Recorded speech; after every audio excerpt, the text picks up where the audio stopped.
물고 뜨고 씻고 맛보는 금천 쌀짠. 쌀짠. 네, 안녕하세요. 저는 강수정. 네, 안녕하세요. 이성호입니다. 네, 오늘은 5월 7일입니다. 연휴 잘 보내셨죠? 잘 보내고 있습니다. 네. 저희가 오는 이유가 지금 세 번째 녹화입니다. 네, 그래서 이제 연휴 잘 보낸 걸로. 세 번째 여쭤보니까. 그래서 이게 좀 하기 전에 좀 제가 기침이 자꾸 나와가지고 장기침이 안 없어지네요. 왜 그러지? 다시 한번. 네, 기침이 자꾸 나와서 네. 그래서 기침이 나오면 저 양해 좀 부탁드리겠습니다. 네, 어린이날 어떻게 집에 어린이 계시죠?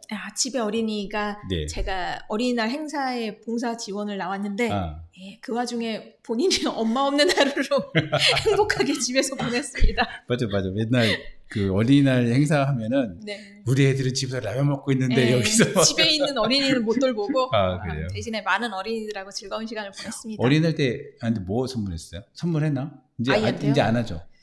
근데 이제 마지막 어린이날이라 저희 집 어린이가 6학년이라 근데 앞으로 계속 선물과 어린이날은 챙기겠다 그래서 몇 살까지 챙기려고요?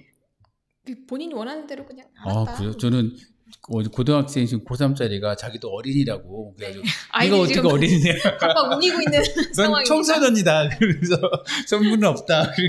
그런데 진짜 이게 어떻게 해야 되지? 저희 애기가 팩트로 얘기하더라고요. 엄마한테는 나는 항상 어린이다. 그래서 그래 알았다 그럼 맘대로 해라. 그래 3일 뒤에 어버이날이다. 이거 항상 강조하면서 보여줄 것 같습니다. 그러게요. 네. 내일은 이제 어버이날이네요. 그렇죠. 네네. 네. 보건복지부와 통계청의 자료에 따르면은 2023년 65세 이상 인구 중에서 빈곤율이 38.2%로 전년 대비 0.1포인트 증가했다고 나왔네요. 굉장히 높아요. 네. 38%면. OECD 연금보고서에 따르면 2020년 기준 한국 66세 이상의 노인 인구 중에서 40.4%가 빈곤 상태인 것으로 나타났어요. 네, 맞아요. 이게 아마 65세일 겁니다. 제가 오타가 아닐까. 네. 그래도 어쨌든 충격적인 그렇죠. 결과가 충격적이죠. 아닌가 해서. 네. 맞아요. 이게 OECD 회원국 평균이 지금 14.2%. 그렇죠. 그래서 가장 높은 데는 대한민국이 차지했고요. 진짜요? 빈곤율이 제일 높아요. 네. 가장 낮은 곳은 아이슬란드입니다. 3.1%. 10배도 넘네요, 우리가. 그렇죠. 10배가 넘죠. 거기는 어떻게 뭐 먹고 사는가? 궁금해요, 아이슬란드. 그러니까 좀 복지가 잘 되어 있지 않나 그 싶기도 코고 하고. 벌판에 눈만 있는 데 아니에요? 아이슬란드 어떻게 이게 노인분들이 이렇게 잘 사는 거지? 뭐 땅콩은 뭐가 나오나? 서로 잘 나눠서 이렇게. 다음으로 노르웨이가 3.8%, 프랑스가 4.4%. 우리나라 인근인 일본이 20%, 미국이 22.8%입니다. 얼마 전까지만 해도 일본의 그 초고령화 사회에 대해서 그쵸. 우리나라가 그 얘기했던 것 같은데 지금도 우리나라보다 더 고령화가 더 고령화는 심화돼 있지만 빈곤율이 거예요? 한국이 더 심한 거군요. 그렇죠. 이게 참 어르신들이 예전에 그 주유소 이런 데는 정말 저 20대 때는 이게 중고등학생이 알바했는데 요즘에 다 어르신 다 그렇죠. 바뀌. 그것도 이제 셀프로 다 바뀌어가지고 그것도 이제 없었어. 주유소 일하시는 분들도 이제 다 없어지고. 참. 어떻게 보면 참 슬프네요. 그분들이 사실은 지금의 대한민국을 그렇죠. 만들어내신 분들이시긴 한데 참 슬프네요. 네, 하여튼 어버이날을 맞아서 그냥 뭐 카네이션도 카네이션이지만 그런 관련된 정책이 좀 논의되면 좋겠고 제가 2부에 좀 관련해서 한번 얘기 한번 들어보는 시간 있죠? 네. 네, 우리 조영평 원장님하고 모시고 한번 얘기 들어보도록 하겠습니다. 그러면 오늘의 주저리 3분으로 넘어가 보겠습니다. 네, 기침이 계속 나온다는 점 알아주시면 네, 시작하도록 하겠습니다. 네, 어버이날 관련해서 소식이 많이 있습니다. 금천 한내 어르신 복지센터 지금 분소 지역에 있죠. 거기가 5월 7일 날 오늘이죠. 오늘 어버이날 맞아서 어버이의 감사로 문들다라고 오늘 개최했습니다. 450명의 어르신을 대상으로 해서 카네이션 전달하고 기념 공연도 하고 또 특식 어르신 점심 한 끼 제공하는 그런 자치령 프로그램 진행을 했고요. 금천 노인종합복지관 시흥일동에 있죠. 거기도 오늘 5월 8일, 내일이죠. 5월 8일 복시간 저녁에서 하루 종일 마찬가지로 카네이션 달기 공연 그리고 무료 식사가 진행이 됩니다. 무료 식사는 1000명까지 진행되고요. 지금 식사 초대권을 지금 배포를 하고 있다고 합니다. 근데 분실하면 안 되고 하고요. 초대권에 보면 식사를 이렇게 나눠서 먹는 시간이 있는데 그 시간을 꼭 지켜서 오셔야 된다는 점 알려주시고 오늘까지도 받으시니까 꼭 그 주변에 계신 분들 같이 와서 공연도 보시고 맛있는 식사하시면 좋을 것 같습니다. 호환노인 조환복지관 지금 독산 사동에 있죠. 거기도 마찬가지로 내일 오전 10시 30분부터 기념행사가 진행이 되고요. 더불어서 5월 15일 날에는 오전 10시에 무료 치매 찾아가는 치매 무료 검진도 진행이 됩니다. 그래서 한번 관심 있는 분들은 보건소에 가면 다 이게 치매 검사 다 해주시니까 한번 이용하시면 좋을 것 같습니다. 그리고 노인복지관 아니지만은 가산동에 있는 금천 누리종합복지관도 내일 오전 10시부터 건강검진, 수지침, 인생네컷, 키링 만들기, 그리고 먹거리 부스, 바자회 등이 진행된다고 하니까 이것도 한번 이용해 보시면 좋을 것 같습니다. 그리고 5월 5일 지난 연휴 기간에 연휴 한복판에도 불구하고 103회 어린이날을 맞아서 금천체육공원에서 금천 어린이 큰잔치 친구야 놀자가 진행이 됐고요. 약 2천여 명이 참여하는 가운데 성황리에 진행되었습니다. 더불어서 금천구가 5월 2일부터 3일까지 전남 고흥군 우주센터가 있는 곳이죠. 거기에서 20명이 방문해서 거기서 행사를 진행했고요. 이제 9월에는 금천과학축제에 고흥군 어린이 20명이 초대돼서 같이 즐거운 시간 보낼 예정이라고 합니다. 그리고 금천 청소년 문화집도 5월 3일 어린이날을 맞아서 청소년과 함께 두바이 초콜릿 나눔 활동을 진행을 했고요. 직접 만들어서 인근에 해명 메이빌에 전달했다고 합니다. 이거는 매월 한 번씩 가족 베이커리를 행사가 한다고 하니까 혹시 빵 만드는 거 그리고 청소년과 함께 하고 싶으면 금천 청소년 문화의 집으로 방문하시면 좋을 것 같습니다. 그리고 금천구 개별 공지시가가 결정을 앞두고 최종 고시를 앞두고 있습니다. 그래서 이번 달 29일까지 이의신청 접수를 받고 있고요. 관내 19,105필지에 대해서 공시지가를 안내하는 건데요. 금천구에서 3월 20일에 일단은 발표를 했는데 가장 비싼 땅은 시흥 사거리입니다. 그래서 1제곱미터당 1,325만 원이 가장 좀 있고요. 가산동은 가림 오거리 쪽에 거기도 마찬가지로 1제곱미터당 1,088만 원이 가장 비싸고요. 독산동 같은 경우는 홈플러스 건너편이 1제곱미터당 915만 원, 15,000원입니다. 됩니다. 그리고 마을신문 금천인이 5월 14일부터 2025년 금천 언론학교를 개최한다는 소식 전해드리면서 마무리하겠습니다. 16초 지났네요. 네네. 점점 빨라지네요. 네네. 네. 아무래도 어버이날 소식이 제일 많네요. 맞아요. 어르신들이 있어서 사실 이때라도 이렇게 하는 게 참 좋고 많이 좀 어르신들을 요즘 좀 점점 어르신들이 많아지니까 근데 좀 어르신들 요즘에 한 7순 넘어도 되게 젊어요. 그쵸. 7순 같지 않아요. 60부터 청춘이고. 진짜 옛날 우리가 생각하는 어르신 하면 한 80쯤 돼야 우리가 이렇게 옛날 생각이 그 정도 되는 것 같아요. 그래서 근데 어르신들 젊어지는데 이 노인 정책도 많이 바뀌면 좋지 않겠나 생각이 들긴 합니다. 의원 시절 때 노인 정책 많이 고민하시지 않았어요? 노인 정책보다는 저는 청소년이나 아동 쪽으로 많이 고민을 했던 것 같은데 맞아요. 지금 보니까 노인 정책에 대해서도 조금 고려가 많이 필요한 것 같아요. 그렇죠. 이게 사실 복지관도 노인종합부가 그냥 2개밖에 없잖아요. 이거 늘려야 된다는 얘기가 제가 10년 전에도 들었는데 아직까지 그대로 된 게 없어서 지금 경로당에도 무료급식이 되고 있고 네, 2시 되고 있죠. 여러 정책이 펼쳐지고 있는데 이게 보니까 삶의 양이나 질이나 다 지금 필요한 정책이 맞아요. 필요할 네네. 것 같아요. 최근에 어느 책에서 나왔는데 인구 통계 관련해서 나온 게 있는데 사실 저출생 관련해서 한 2050년 정도 되면은 이게 3천만 명대로 떨어진다고 합니다. 그래서 이게 그거에 맞춰서 이게 준비를 좀 잘 해야 된다라는 부분이 있는데 인구 줄어드는 것도 줄어드는 건데 이제 늘어난다는 거잖아요, 어르신들이. 그렇죠. 위는 늘어나고 그렇죠. 밑에는 줄어들고 피라미드죠. 우리도 한 20년 남았나?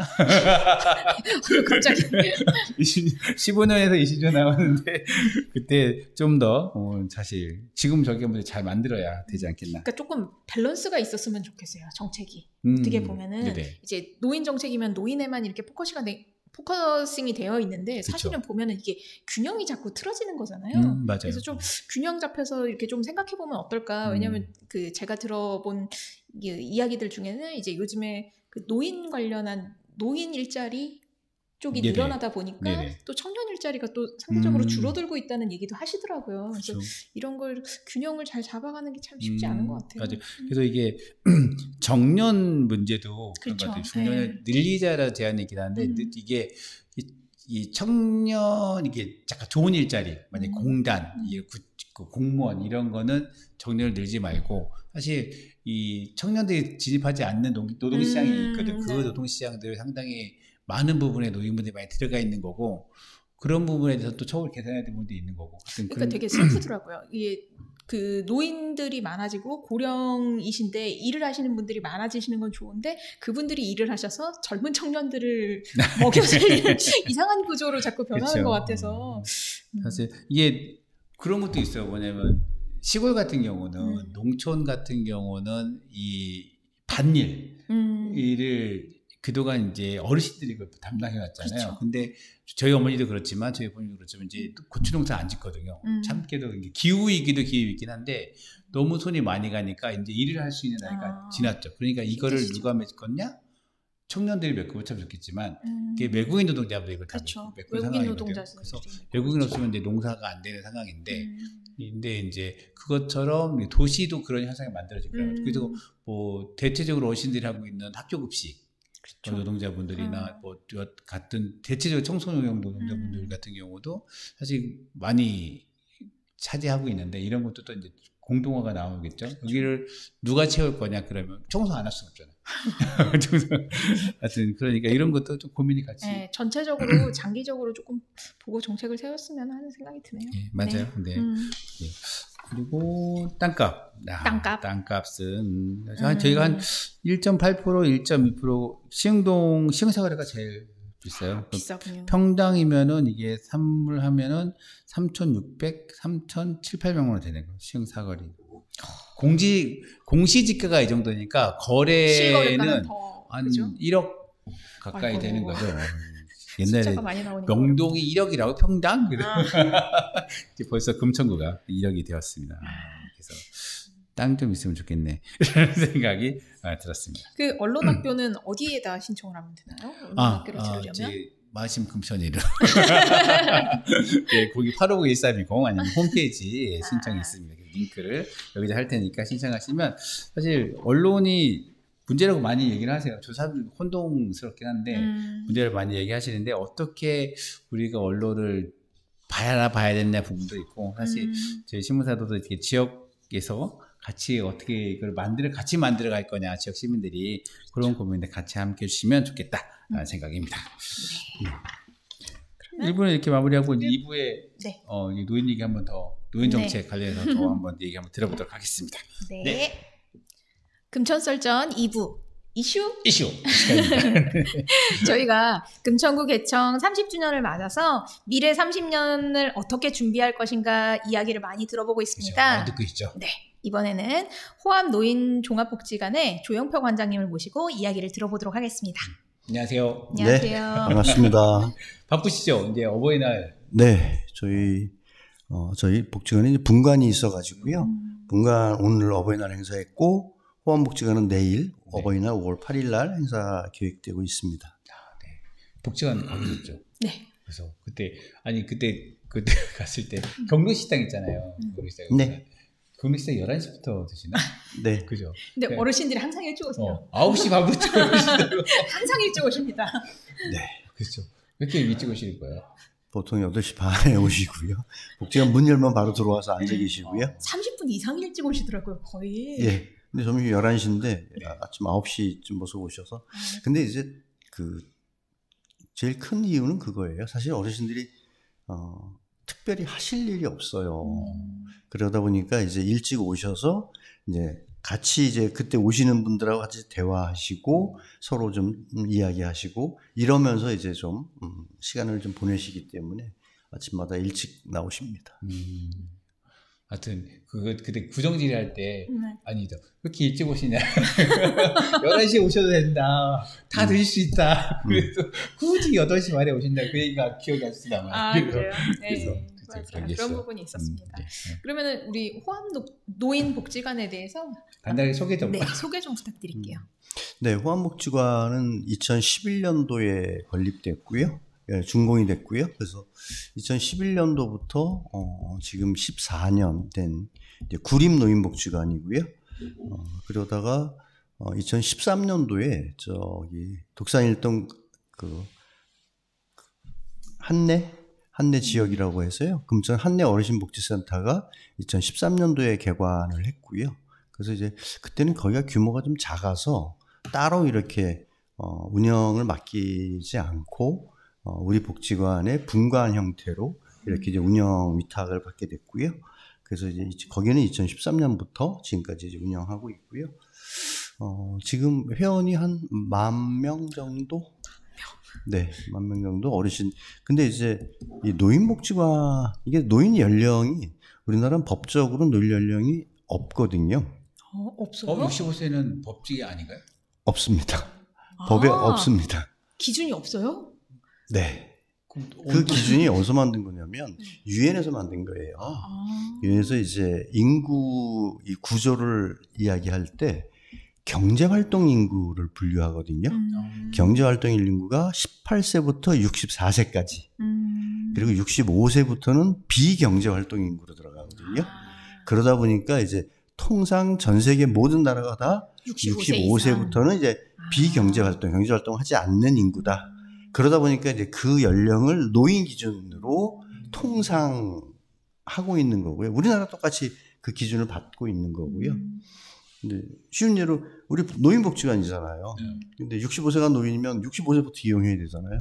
근데 노인복지법에 노인복지관은 60세부터 이용할 수 있게 돼 있습니다. 그래서 60세부터 노인복지관에서 이용하실 수 있고요. 또 대표적인 게 고령자라는 말 들어보셨죠? 네. 고령자? 우리나라 다른 얘기 처음 들어보는데. 고령자? 고령자. 고령자. 어르신들. 그럼 고령. 아니요. 고령자는 고령자 취업 발전 법이 있습니다. 네, 좀 들어본 것 같아요. 거기에서 이 고령자는 55세입니다. 아, 그래요?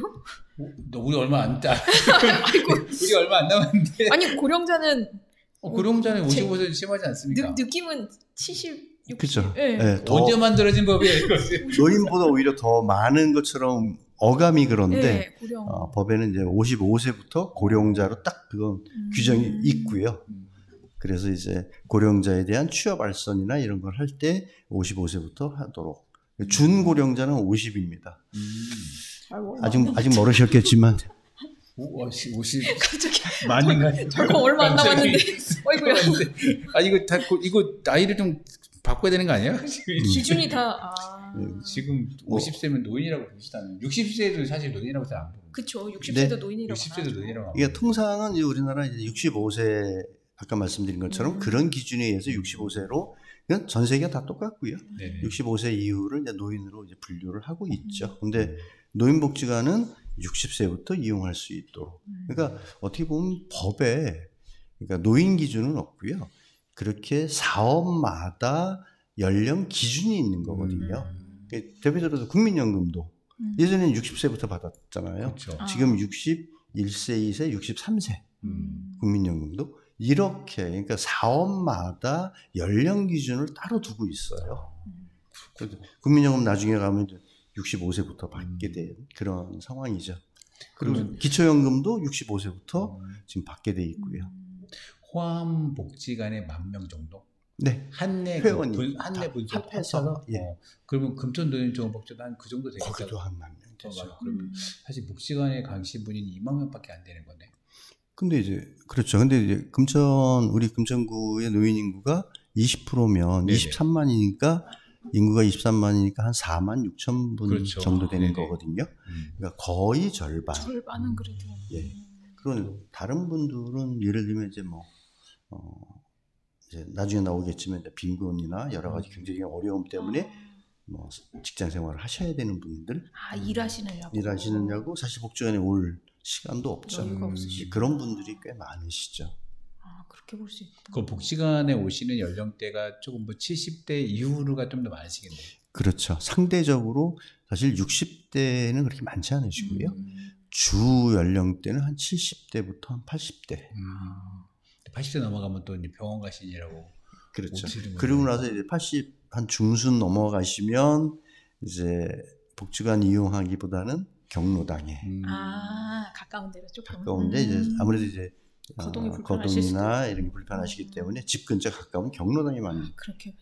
그래서 경로당은 상대적으로 더 고연령이세요. 그러네요. 네.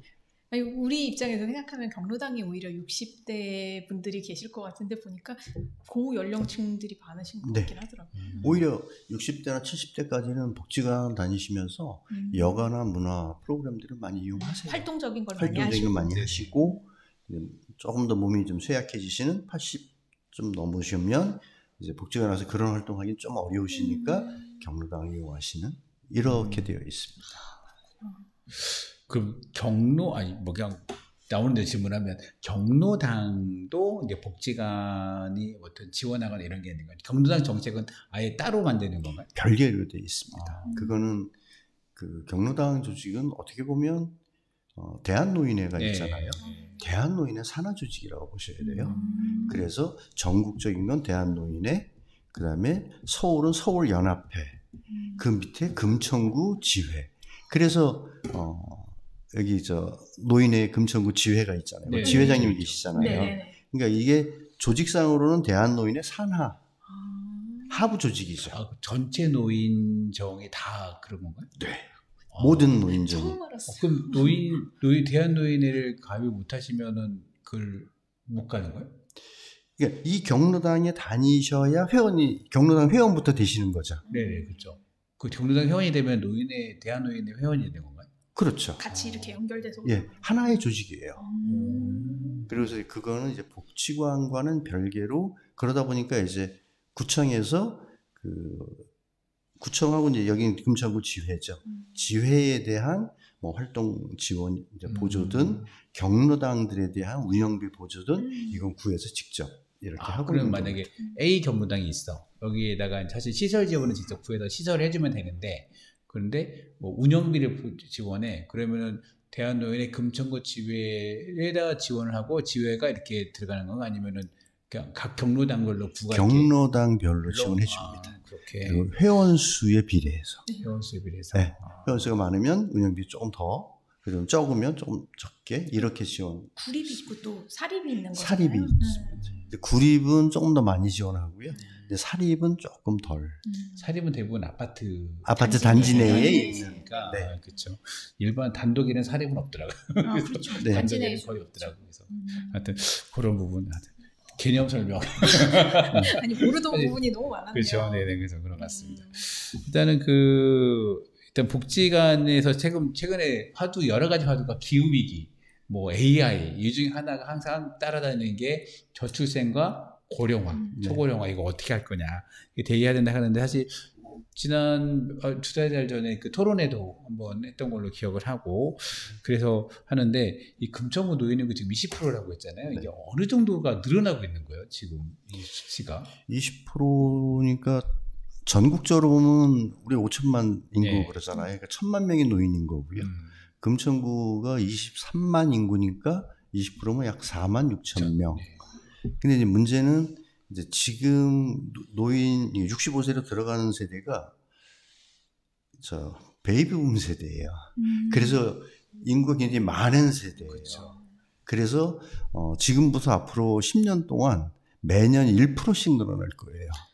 1%요? 예. 1% 하면 전국적으로 하면 50만 명이죠. 근데 저도 이제 그 세대인데 저희 다닐 때는 거의 100만 명씩 태어났었거든요. 그렇죠. 근데 그동안에 이제 돌아가신 분들 많이 계시고 해서 50만 명씩이 1년에 이제 노인으로 65세 이상으로 들어가는 거거든요. 근데 그게 앞으로 한 10년간은 계속 그렇게 진행될 거라 아마 예측하기로는 지금 이제 20%인데 10년이 2035년이거든요. 네네. 얼마 안 남았는데 그때 되면 거의 30%에 가까운 그럼 이제 3명 중에 거의 1명이 노인인 나라가 될 것 같습니다. 지금 실제로 일본이 29% 정도 되거든요. 근데 이제 거기는 조만간에 이제 30% 넘어갈 테고요. 우리나라 10년만 지나면 우리나라 고령화 속도가 굉장히 빠른 이유가 말씀하신 것처럼 저출산. 저출생이라고 하죠. 그러니까 저출생 때문에 이제 이 분모가 적죠. 분모가 적어지는 거잖아요. 그렇죠. 근데 위의 세대는 계속 그렇게 베이비붐 세대 때문에 그 많은 수가 노인으로 들어가고 하다 보니까 이 고령화 속도가 굉장히 빨라지는 거죠. 이게 수치적으로 10명, 그러니까 30%면은 이렇게 3명 중 1명이 노인이 되는 거죠. 이게 삶을 어떻게 바꿀까는 사실 상상이 안 돼요. 그냥 지내는 거 아닌가? 이런 건데 어떻게 생각을 해야 되는 거예요? 이게 사실은 이제 국가적으로 보면 굉장히 큰 부담이죠. 명확한 건 큰 부담이죠. 뭐냐면 사실 우리나라 지금 노인 빈곤율이 40%라고 그렇죠. 하거든요. 네. OECD 국가 1등이에요. 1등인데 그에 따라서 우리나라가 자살률도 1등이고요. 노인 취업률도 1등이에요. 취업률은 1등. 그 쉬어야 되는 거 아니야 이제? 그 이유가 이 빈곤 문제 때문에. 사실은 생활비가 안 되니까 그렇게 취업률이 우리는 노인 취업률이 36%인가 그렇거든요. 사실 서양의 어떤 대부분 국가들은 노인이 연령이 되면 사실은 이제 은퇴해서 그 연금으로 생활을 하시는 분이 거의 대부분이거든요. 그렇기 때문에 이제 사실은 국가 부담도 크게 되진 않는데 우리나라는 이제 국민연금이 너무 늦게 시작했고요. 88년도에 시작해가지고 너무 늦게 시작했고 또 그 납입하는 그 부담률이라고 하죠. 9% 얘기하잖아요.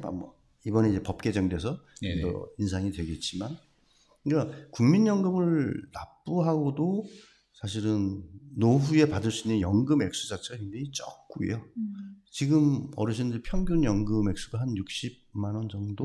월 60이요. 네, 한 달에 60인데 집 없으면 월세 내면 끝이에요. 네.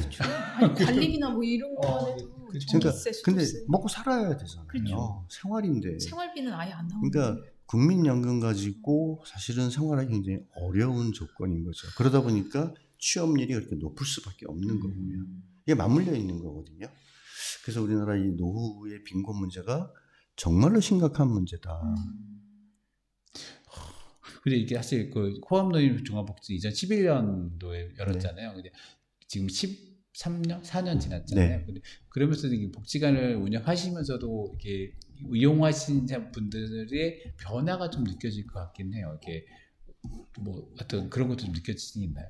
10년 사실 좀 있으면 앞으로 10년이 더 광폭하게 변하겠지만 그래도 이게 10년 동안 이게 변화가 있지 않는 생각이 좀 들어서.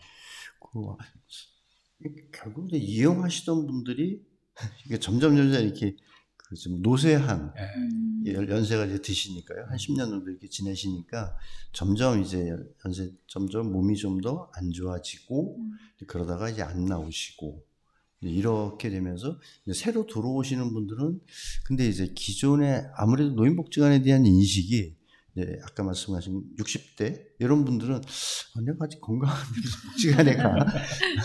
그래서 이제 다른 어떤 뭐 여가나 문화 이런 것들도 다른 걸 좀 찾으시고요. 그래서 되게 70대나 한 70 중반 이 정도 돼야 사실 좀 이용하시는 이렇게 되고 있고요. 근데 그 추세는 아마 앞으로도 좀 계속될 것 같고 그러다 보니까 이제 구청에서도 여기 시흥동에 지금 복합 여가 시설 준비하고 있잖아요. 뭐 그 마공센터 뒤쪽 그쪽으로 하더라고요. 네. 근데 그것도 앞으로 뭐 한 5년은 걸릴 거거든요.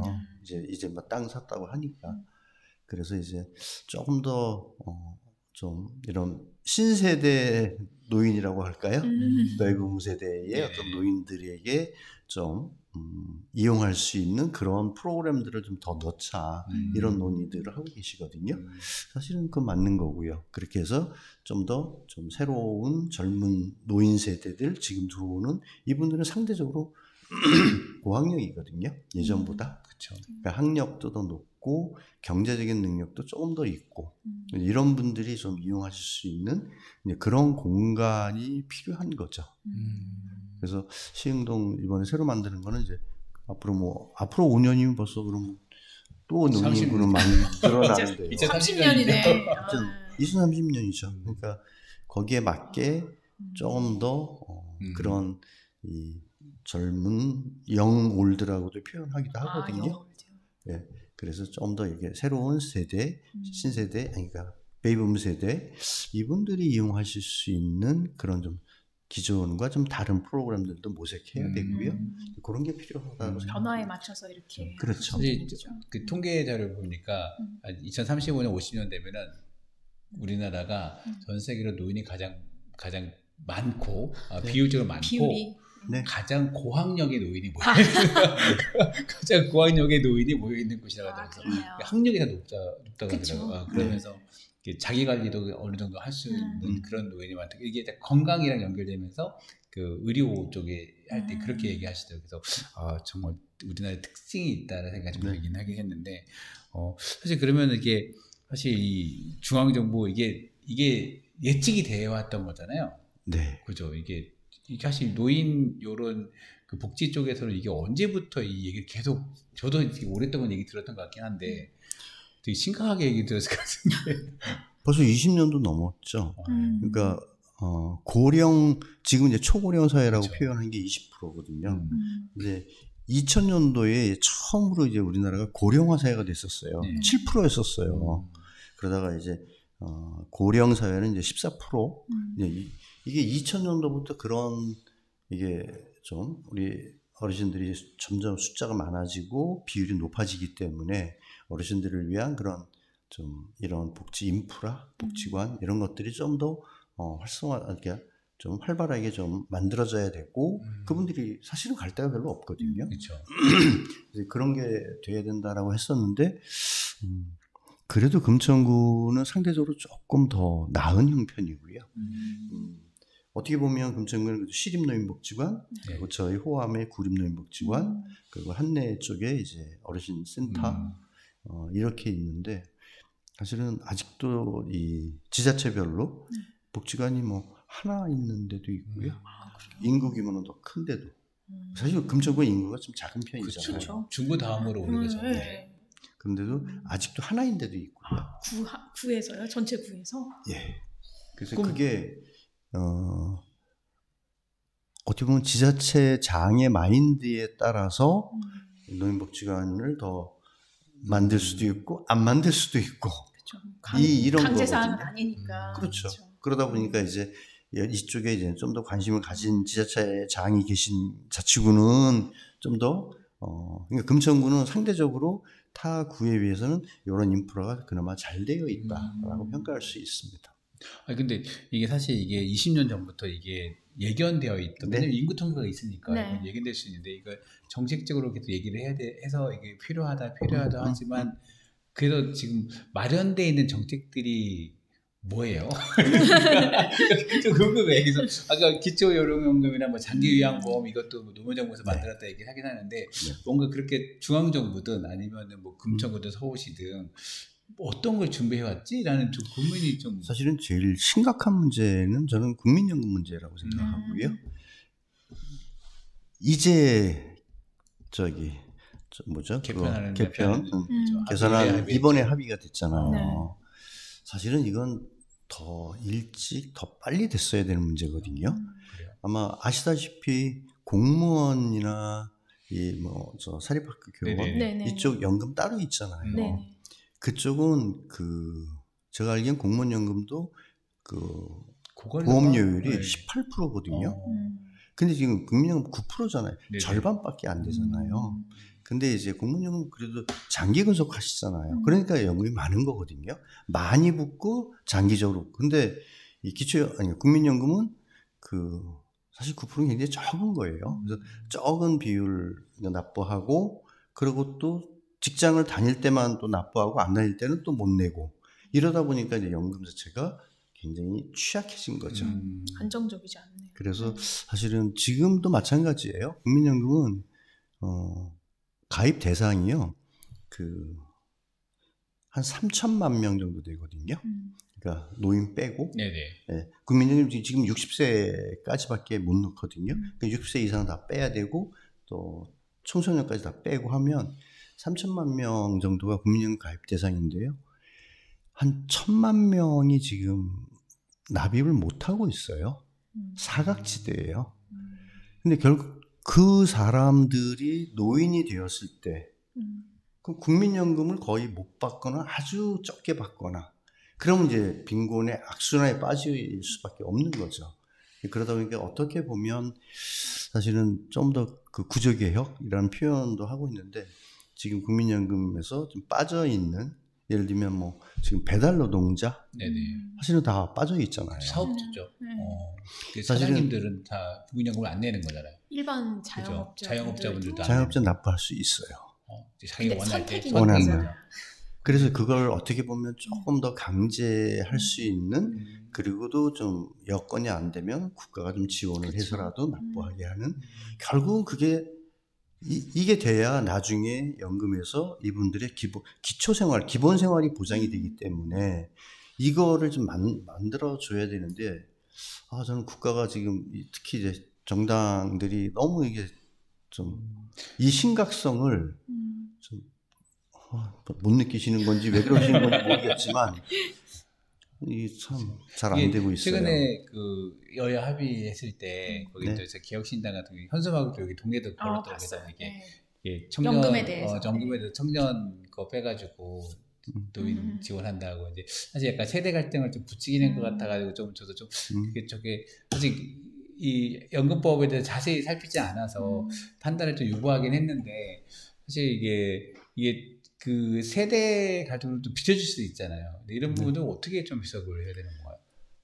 근데 결국은 국민연금이라는 게요. 그러니까 그 납입하는 액수에 그대로 비례하는 게 아니라 적게 납입한 사람들은 더 많은 혜택이 가고요. 좀 많이 납부한 사람은 좀 적게 혜택이 가는 거거든요. 그래서 저는 이게 청년 세대가 이게 지금 어떻게 보면 금액이 더 많이 납부하게 되어 있는 거잖아요. 그러면 그만큼 나중에 더 많은 혜택을 보는 건데, 물론 이제 먹고 살기 힘드니까, 그 심정적으로는 이해를 하지만 나중에 이게 노후의 어떤 문제로 돌아가게 되면 아까 말씀드린 것처럼 지금 우리나라 빈곤율 40%인데 국민연금을 제대로 만약에 관리하지 않으면 다 빈곤으로 빠질 수 있는 분들이거든요. 그래서 좀 그런 뭐 구조개혁, 뭐 자영업자든 배달 노동자든 아무튼 이 국민연금에서 지금 배제되어 있는 이 사각지대가 거의 뭐 1,000만 명이라고 그랬는데 이 부분을 어떻게 최대한 많이 좀 포괄할 건가가 굉장히 중요한 문제가 될 거라고 생각합니다.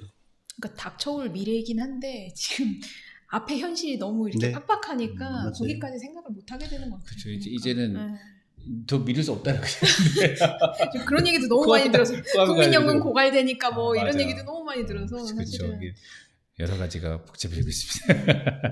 네. 그러면은 그러면 다른 질문 한번 해볼까요? 그럴까요? 네네. 네. 그 대한민국에서 그러면 노인이 제일 살기 좋은 곳은 어디라고 생각하시는지 금천구는 제외하고 말씀해 주세요.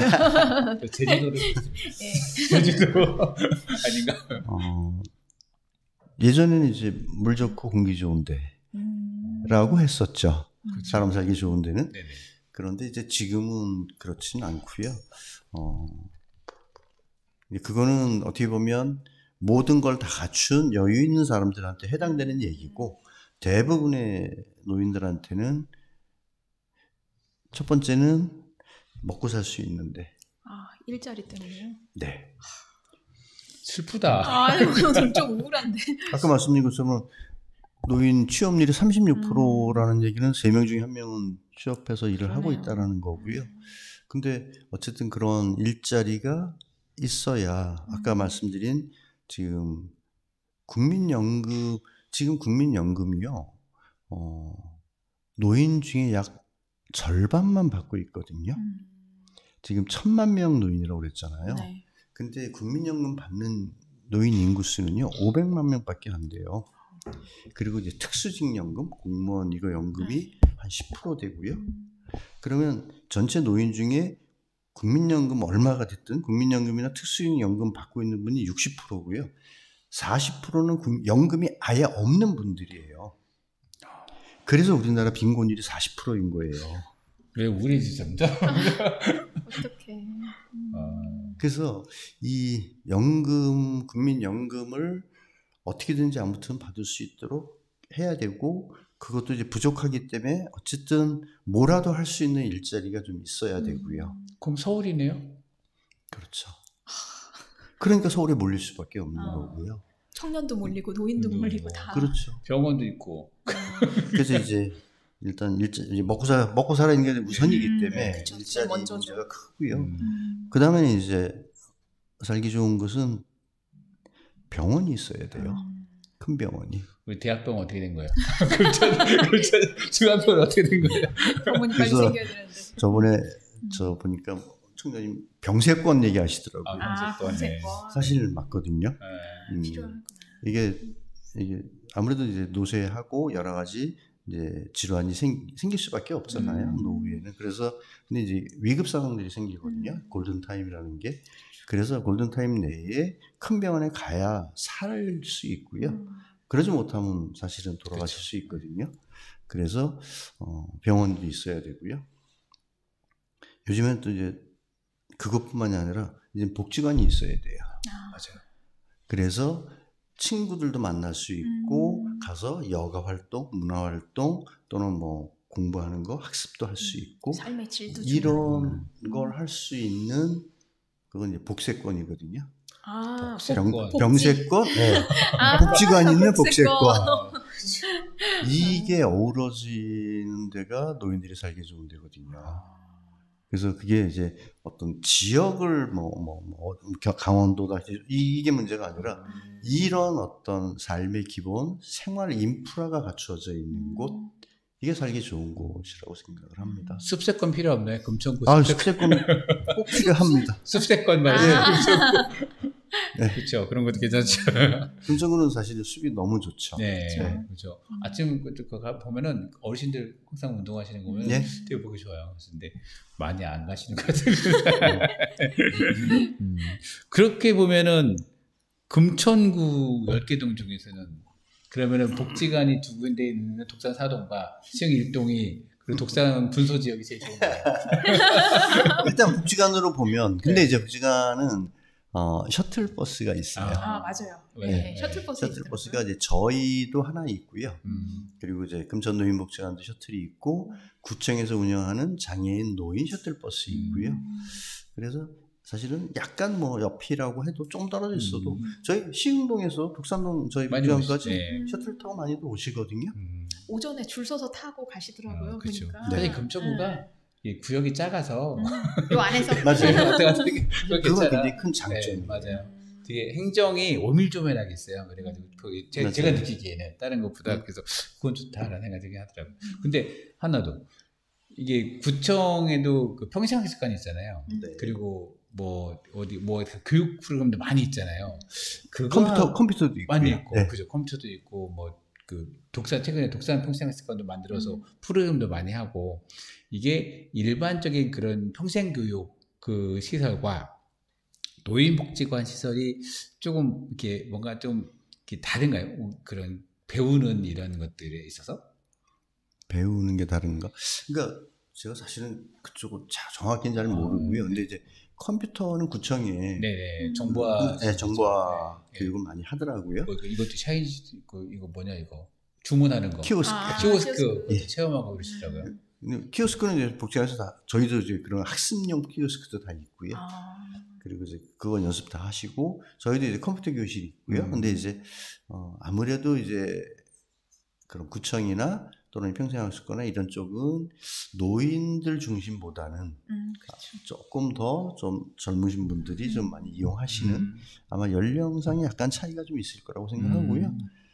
그러다 보니까 이제 어떻게 보면 같은 컴퓨터를 배우더라도 좀 젊은 사람들은 진도가 빨리 나가는데 맞아요. 그렇죠. 노인들이 못 쫓아가죠. 지난번에 내가 가면 들었다가 챗GPT AI 하는데 1시간 동안 로그인했어. 근데 로그인 못하고 하신 분이 많았어요. 그래서 그러니까 이제 노인복지관에서는 어르신들이 비슷한 어떻게 보면 수준이시니까 맞아요. 예. 진도를 빨리 안 나가죠.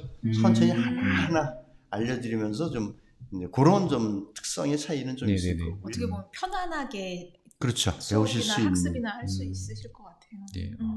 그렇죠. 전 이게 프로 교육로들이 많이 계시더라고요. 어르신 중에서 교육하는 데마다 가게 계셔.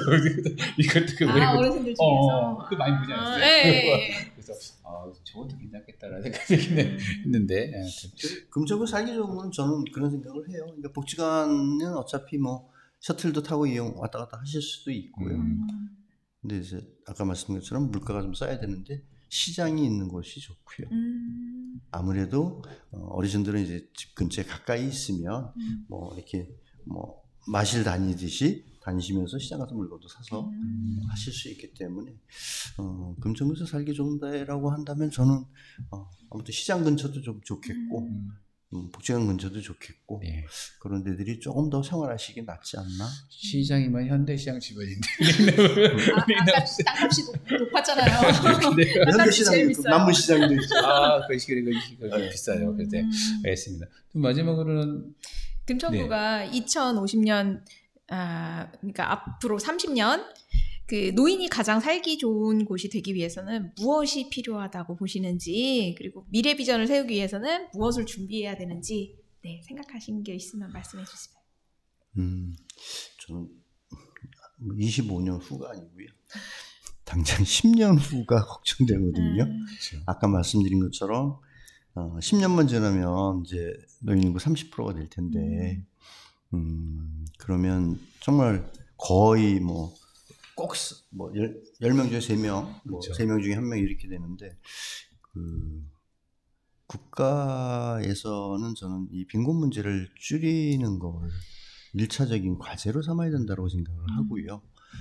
부끄러운 일이죠. OECD 우리나라 경제가 세계 10위권이라고 하는데 그리고 대기업 조세관면도 이렇게 잘해주면서 이 노인 빈곤 문제는 이렇게 방치하고 있다.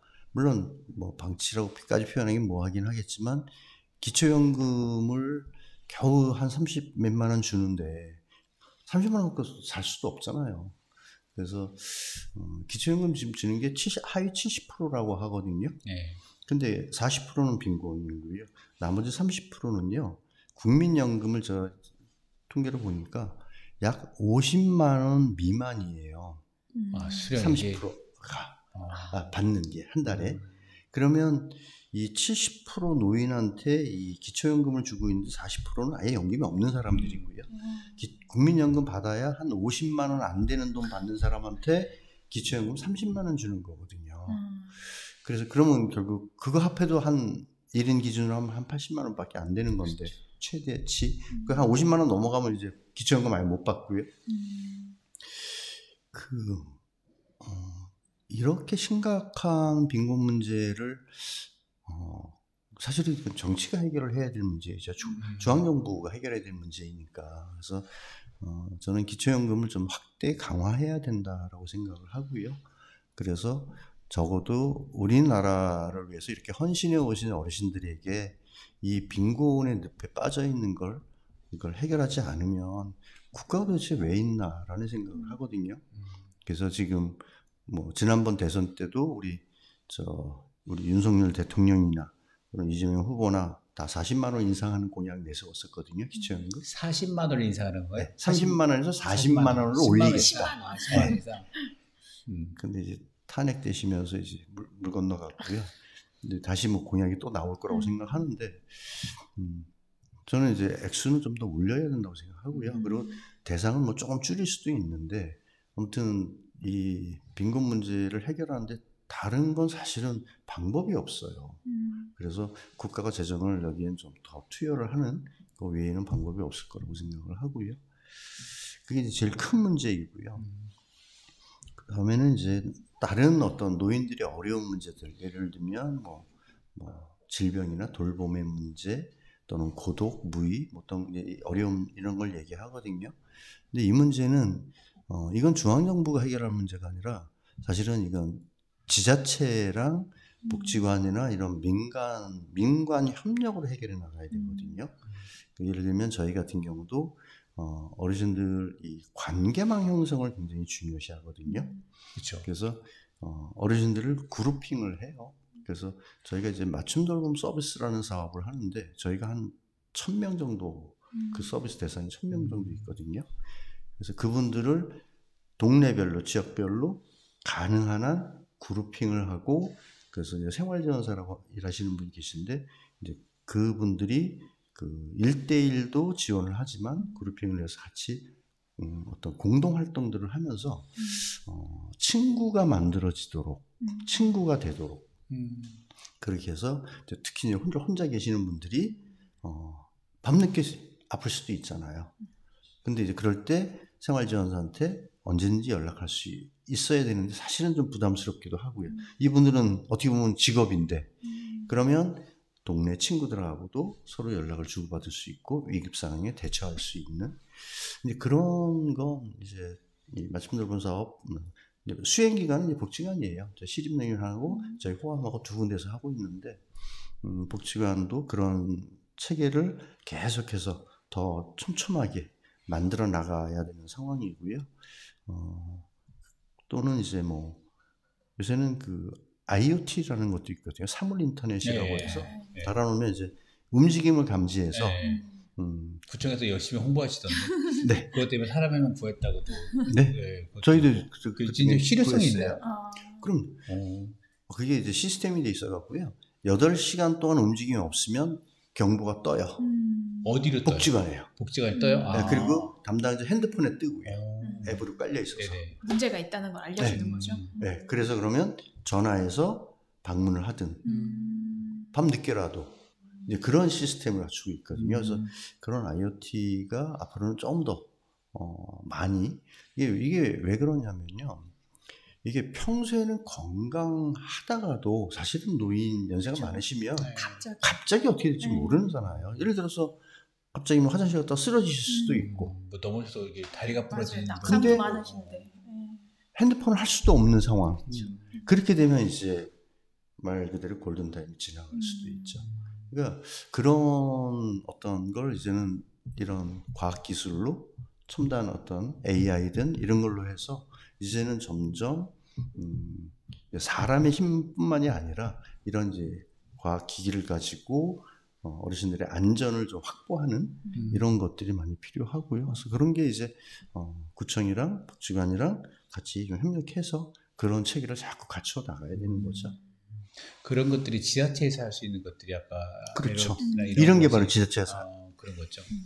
구청이랑 특히나 이제 광역만 해도 서울시만 해도 좀 물론 서울시도 IoT 같은 건 서울시가 예산 지원도 해주거든요.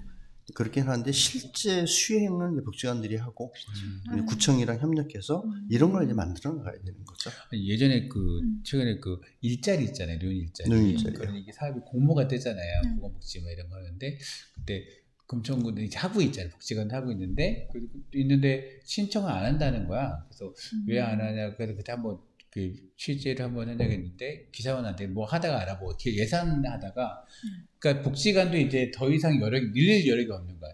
일자리 사업. 국가에서는 줄 예산이 있는데 여기서는 이걸 받을 인력이 없는 거야. 지금도 꽉 차 있으니까.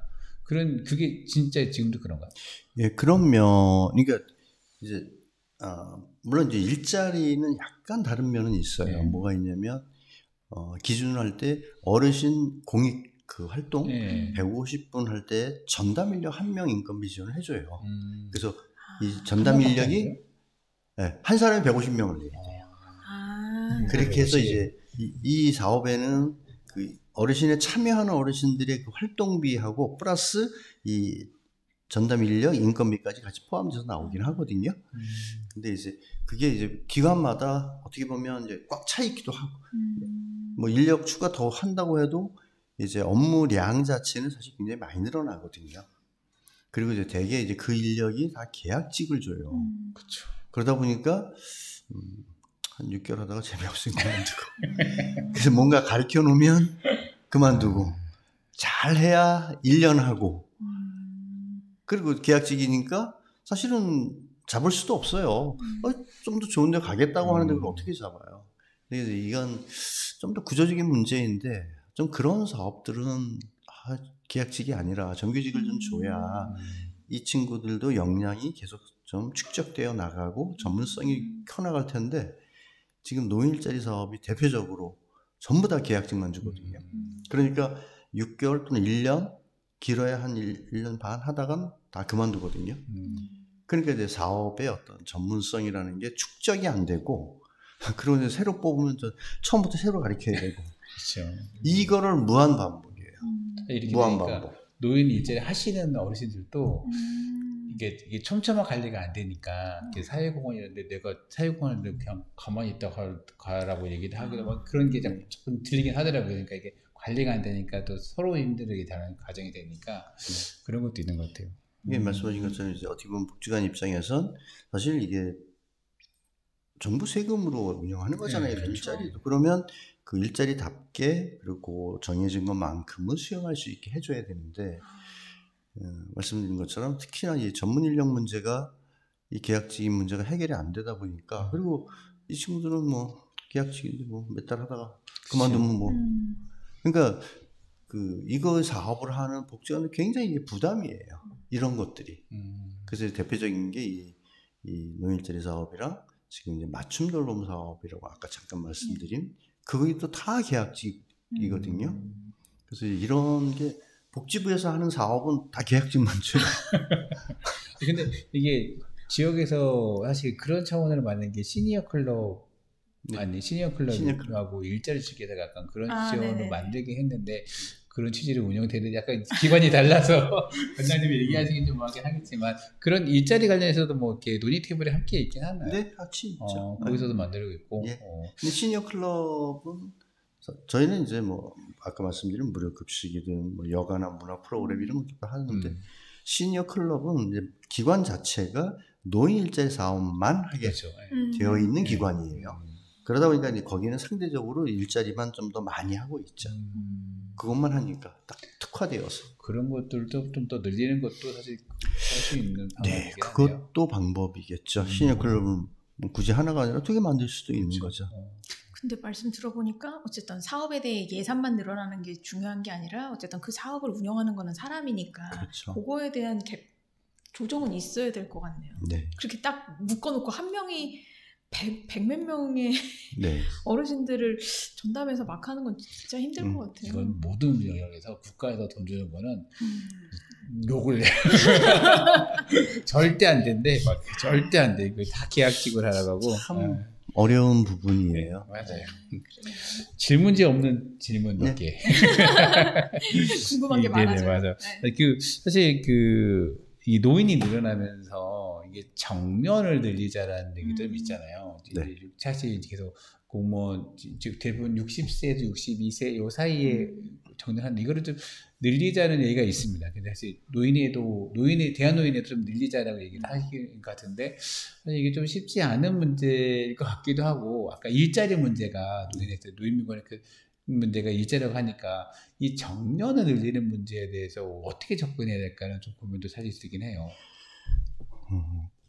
지금 이제 찬반이 그런 거죠. 그러니까 저쪽 경제 쪽에서는 이제 지금 같은 그런 급여나 이런 시스템으로 갈 수는 없다. 그래서 재고용해서 막 낮추겠다. 이런 입장이고 이쪽 어떤 노총이나 이런 쪽, 민노총이나 이런 쪽에서는 그렇게 되면 너무 열악해진다. 그래서 좀 유지하면서 가자. 그래서 저는 적절한 타협이 양쪽에서 좀 이루어져야 될 거라고 생각은 하고요. 근데 저는 정년 연장은 돼야 된다라고 생각은 해요. 정년 연장은 해야 된다고 생각하고 그게 이제 우리 인구 구조에서 아까 말씀드린 것처럼 사실 저출생으로 지금 새로 이제 투입되는 인력은 적어지는데 그럼 그 어떤 산업 인력이 줄어들지 않게 하려면 정년을 연장해서 이분들이 조금 더 오랫동안 일할 수 있게 하고 그렇게 해야 그리고 이분들이 실제로 지금 국민연금하고 지금 갭이 생겨버렸잖아요. 법적 정년 60세고 국민연금 지금 63세. 벌써 3년은 지금 이 공백이 소득 크레바스라고 그러죠. 소득 이게 없는 이 몇 년간을 지내야 되는 상황인데 저는 그래서 국민연금을 이 연령을 늦출 때 사실은 정년을 좀 맞췄어야 된다고 생각을 해요. 같이 맞춰서? 같이 맞췄어야 된다. 그래서 이게 지금 64세, 65세로 국민연금을 이제 늦게 주겠다고 하는 건데 지금 법이 이미 그렇게 되어 있잖아요. 그렇다고 하면 이거 생활인데 먹고 사는 생활의 문제인데 그러면 그거를 소득을 보전할 수 있는 어떤 그게 사실은 정년 연장이죠. 그렇게 해서 좀 만들었어야 되는데 그건 역시 국가가 중앙정부가 했어야 되는 건데 못한 거라고 생각을 하고요. 그래서 그것도 저는 해야 될 거라고 생각하고 정년연 또 하나는 아까 말씀하신 것처럼 정년연대뿐만이 아니라 이 노인 연령 상향 문제 정말 심각한 문제입니다. 유엔을 바꿔야 되나? 대한노인의 뭐 회장님께서는 뭐 75세를 늦추자. 아, 노인을 75세를 늦추자고 그러고. 노인들이 반대할 것 같은데? 근데 이제 그 대한노인에 있는 분들은 다 75세가 넘으셨거든요. 그래서 그분들은 별로 반대를 안 하시고요. 근데 이제 문제는 이제 말씀드린 것처럼 정말 심각한 건 그럼 65세 이 빈곤 노인한테 주는 기초연금을 이거를 늦추자라는 얘기거든요. 그것도 같이 가는데. 이게 노인 연령 그쵸. 지금 노인 연령 상향하자라는 이유는 이제 두 가지예요. 하나는 건강 상태가 좋아졌으니까 늘리자. 그건 좋고. 두 번째는 기초연금을 국가가 너무 재정 많이 들어간다. 그래서 이거 줄이자. 그래서 그러면 이제 65세인데 70세로 늦추면 그럼 이 5년 돈을 번다. 안 주는 거잖아요. 그래서 이제 그렇게 지금 하고 있는데 저는 이 문제도 마찬가지로 그러면 이 빈곤 문제나 아니면 어떤 뭐 정년 연장이든 소득 보전의 문제랑 같이 논의를 해야지 그래야만 어쨌든 뭐 정년을 연장하든 아니면 노인 연령 상향하든 이런 것들이 어떤 그 노인들의 삶의 문제를 함께 해결해 가면서 가야 된다. 그렇게 생각을 합니다. 네네. 아니 사실 그래도 이 좋은 일자리 그하고 이제 저희가 있잖아요. 좋은 일자리라고 일면 얘기하는 뭐 공사 이런 데나 어떤 탄탄한 것들은 사실 정년이 연장하면 청년들 입장에서 이게 너무 요직에서 오래 있으면 그런 또 반대가 있어가지고 맞아요. 이런 것도 사실 조절이 좀 필요한 부분도 있죠. 있어서 이게 좀 이제 청년 연장한다면 특히 청년 몇몇 정치인들이 되게 강하게 반발을 하시더라고요. 아니 그리고 저는 개인적으로 너무 오래 일하는 거는 힘들 것 같아요.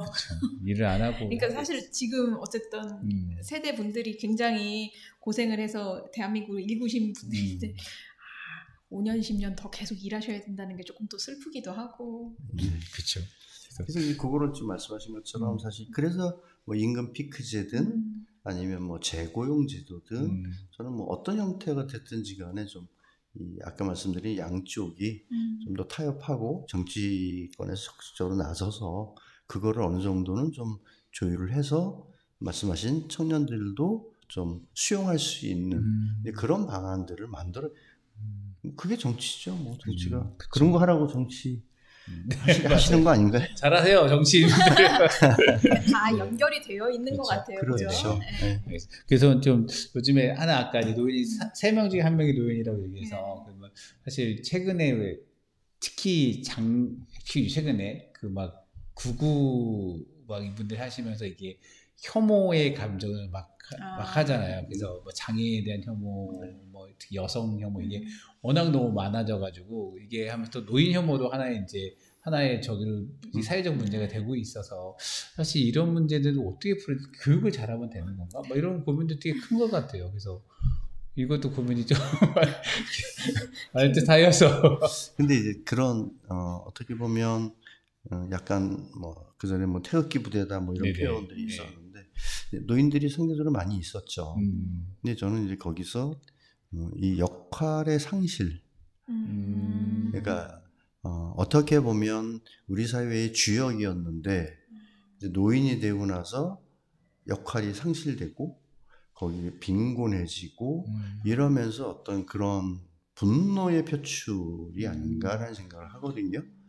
그래서 어떻게 보면 우리 어르신들한테 적절한 그런 사회 활동, 뭔가 우리 사회에 내가 그래도 기여할 수 있는 사람. 그래서 저희도 그래서 봉사단 이런 것들 어르신 봉사단 많이 하거든요. 뭔가 내가 아직 그래도 우리 사회에서 쓸모가 있고 뭔가 역할도 있고 이런 것들이 좀 더 많이 그리고 그런 게 좀 되면 그런 게 좀 줄어들지 않을까 이런 생각은 좀 하게 되거든요. 이런 해석은 처음 들어봤어요.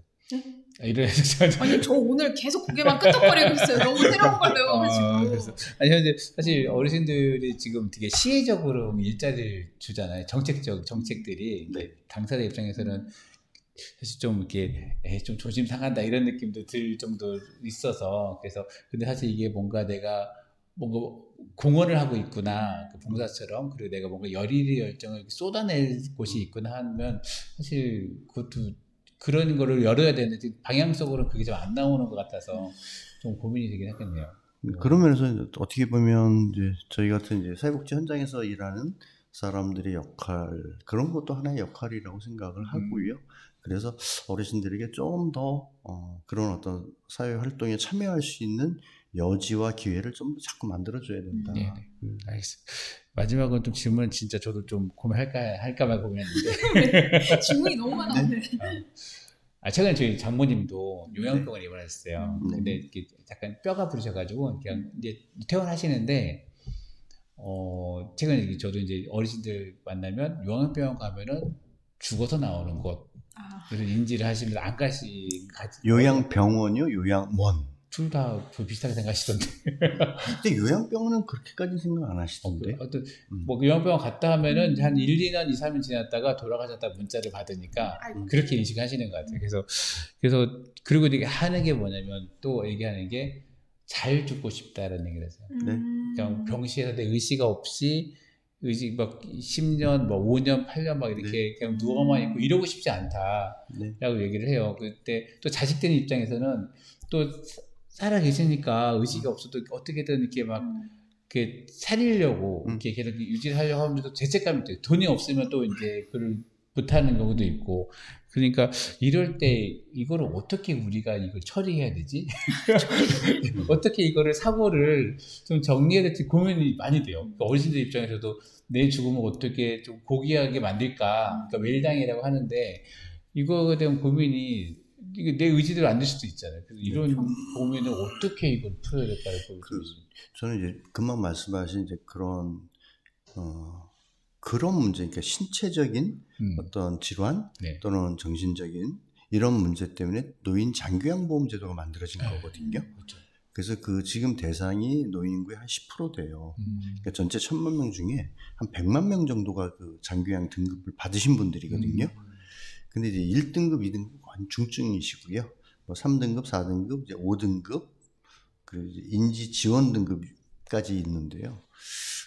이제 아마 거동이 어느 정도 가능하시면 등급이 안 나오실 수도 있고요. 이제 그럴 경우에 이제 말씀하신 것처럼 요양병원에 들어가서 케어를 받고, 근데 요양병원이라는 게 사실 치료를 하는 곳은 아니거든요. 그렇죠. 네. 그러니까 어떻게 보면 요양을 하는 곳이에요, 말 그대로.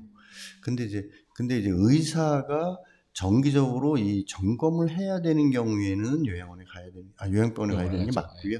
근데 이제 그렇지 않고 만성질환일 때는 사실 요양원에 가야 되는 게 맞는 거거든요. 근데 이제 상대적으로 이제 말씀하신 것처럼 그 요양원에 대한 인식은 사실은 그렇게 안 좋은 게 사실이에요. 근데 그만큼 열악한 곳도 많고요, 현실적으로.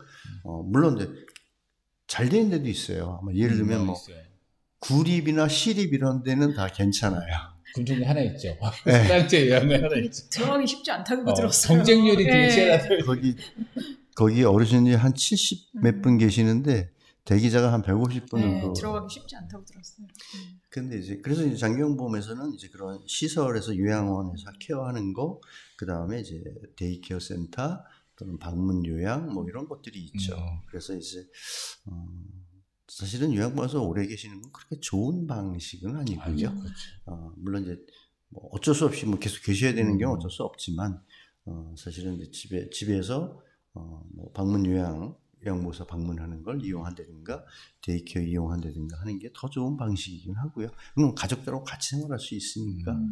물론 이제 그게 안 돼서 이제 요양병원에 요양을 가시는 경우가 있긴 하지만, 그래서 이제 그렇게 어떤 케어의 문제, 돌봄 문제에 있어서도 이런 이제 장기 요양과 그 다음에 이제 저희가 하고 있는 맞춤 돌봄 이런 문제들이 있는 거거든요. 저희는 이제 그 장기 요양 등급 받기 전에 있는 분들, 복지관이니까 이제 그런 걸 하는 데고요.